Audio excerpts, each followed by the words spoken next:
Thank you all for being here. I'd like to talk to you about women who live on less than $2 a day or less, and how some of them are finding their path out of poverty. And I'd like to talk to you and tell you about what Ubuntu at Work is doing to help them in this. And finally, really what you all can do to help these women escape poverty. The Ubuntu at Work journey began about 10 years ago and actually began in South Africa.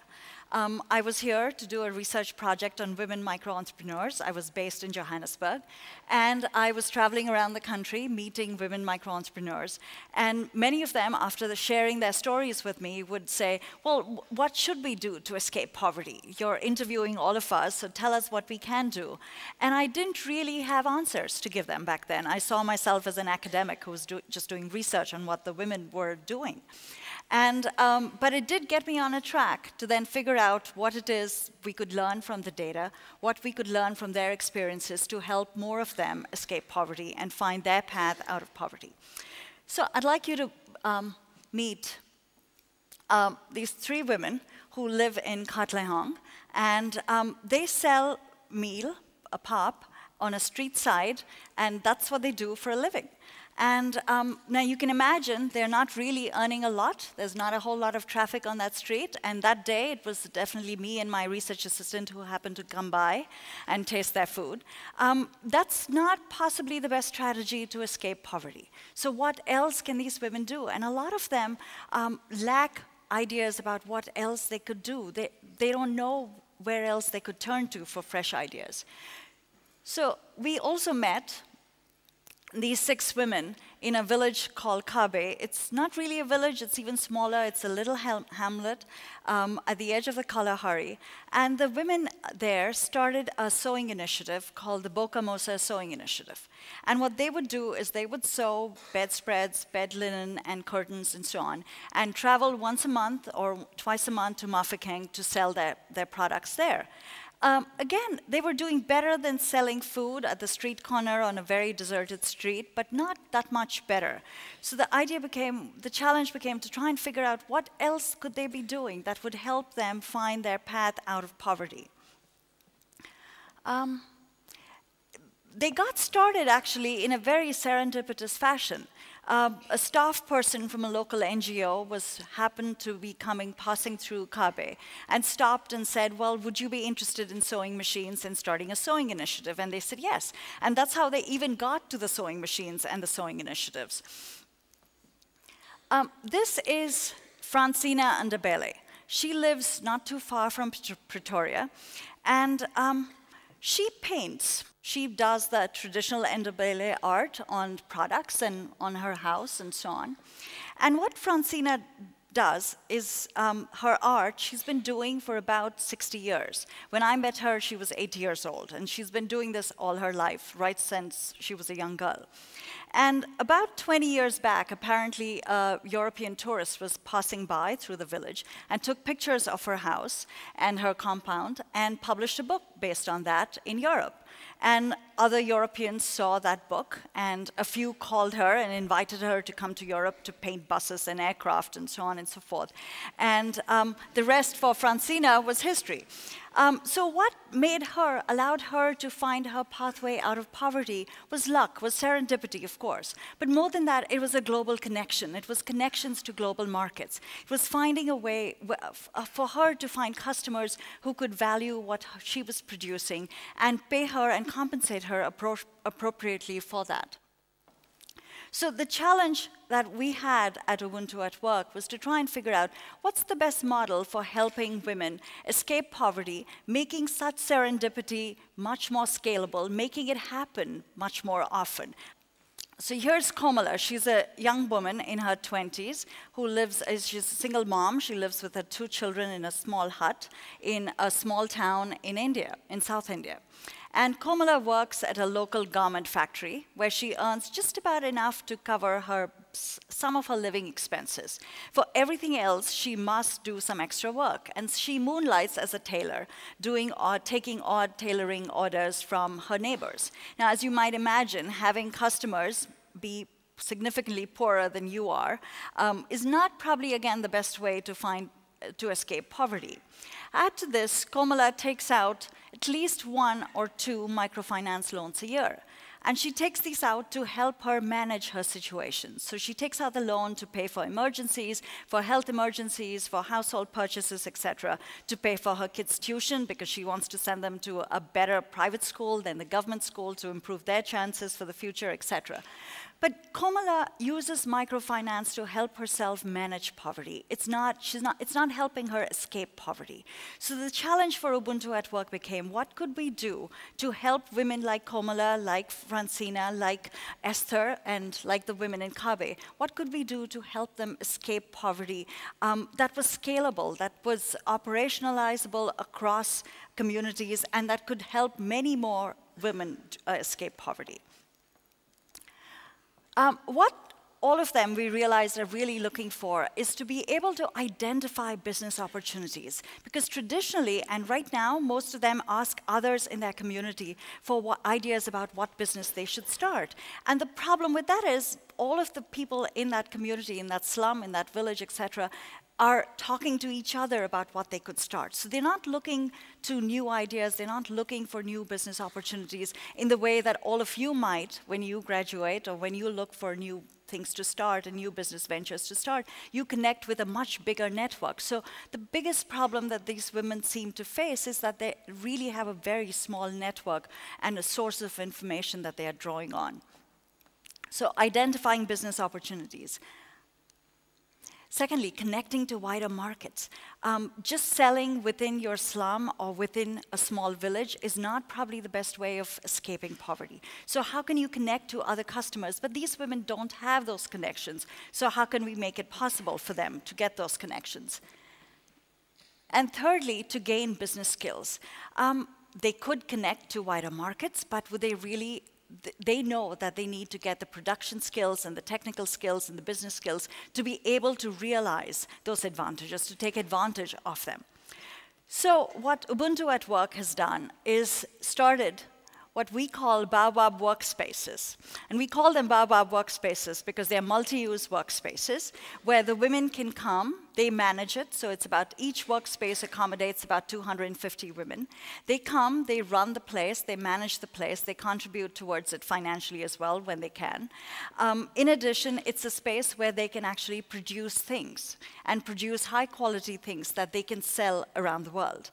Now remember, like Komala and the others in the Bokamosa project, they're living in really small spaces, and they really don't have the space in those spaces to produce goods that are of good quality and so on. So the workspace offers them a neat, large space where they can produce their products.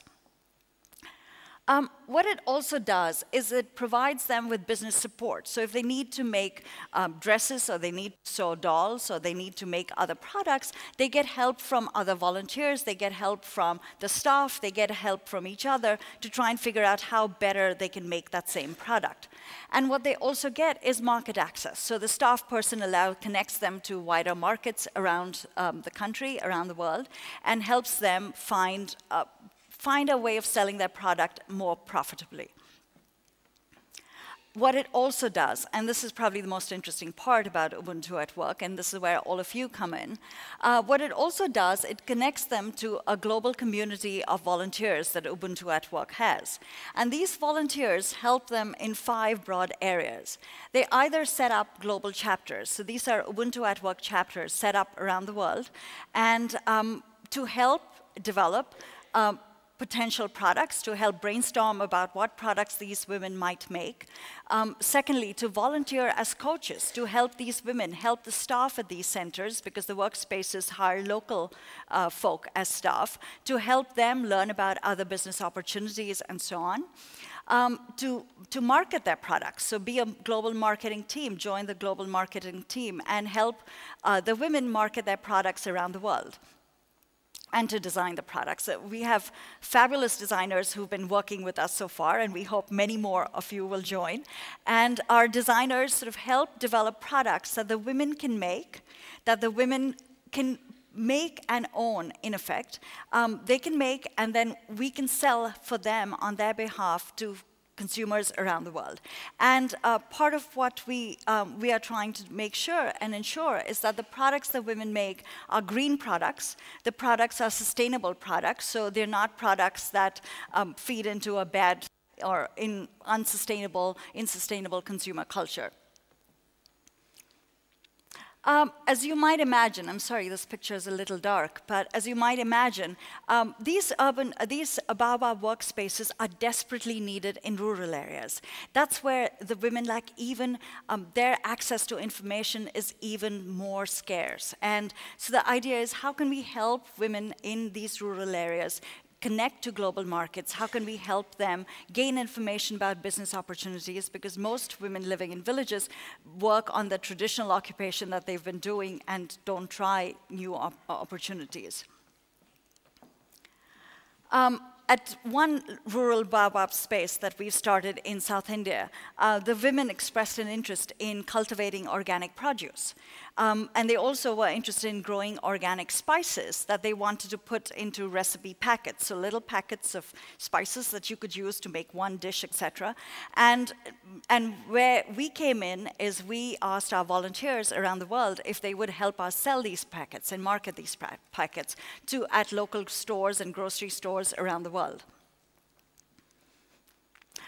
What's interesting about what we're doing, and the reason why we feel the women are grabbing onto it and participating so enthusiastically in it, is our work supports entrepreneurship in a way that fits into the women's pattern of using their time use patterns. So they have young children, they have parents they need to take care of, they have sick family members, or they have other household needs they need to be concerned about, and they cannot possibly work for 10 hours a day or 8 hours or 9 hours a day at a workplace. And so the baobab workspace actually allows them to come and work for as long or as little as they can, and produce something at that time that we can sell around the world for them, so they can earn a more than average, more than a better living wage, etc. And what's also interesting about what we do is that from the sale of the product, we put about 300% of whatever they earn. So if they earn $2 to make a little stuffed toy, they get about $6 put into the local trust. And they can use this money from the trust to actually develop their capabilities to improve the workspace, but they cannot use it for just to spend it on something that's just a consumer product, etc., but certainly use it for developing their skills and capabilities or the community at large. So what Ubuntu at Work is trying to do, and what we've done, is really crack open the small economic worlds that many of the women micro-entrepreneurs actually live in, and they're so accustomed to. This woman, for example, whose picture you can't see too well, unfortunately, it sells coconut pieces in a small market in her slum in Bangalore. As you can imagine, she barely makes $1 or so a day from selling those coconut pieces. And that's not the best customer base to be reaching out to. This friend of hers, on the other hand, who's also from the same slum, who used to be selling vegetables in that same slum, joined one of our initiatives to sell her vegetables at a much more upscale restaurant and store in Bangalore. So what we do is, apart from making their world bigger, our goal is also to make their world really small again, but small in a good way. Just about a couple of hours back, when we were driving down from Cape Town, I was in a car with 3 others from here, and all of a sudden we were talking, and I realized that the previous speaker actually spent some time in India, and we connected and we realized that there was something else that we shared in common, and we just learned that he was coming to Bangalore next month. That's how small our world is. I'm in Cape Town, I'm sitting next to someone from Kenya who works in Cape Town, and all of a sudden there's a connection made and something that comes out of that connection, possibly and hopefully. Well, these women don't have those opportunities, and our goal at Ubuntu at Work is to get them to have those opportunities, to give them a chance to connect with other people around the world who can help them. And What we're also interested in doing is really be their friends, be their network of friends. So we would love for all of you to join us in this effort, to connect with women micro-entrepreneurs around the world, and to be their friend, to offer your time, your energy, and your expertise to whatever extent possible, and really make a difference in their life, because we know that it's possible and you can indeed help them escape poverty. Thank you.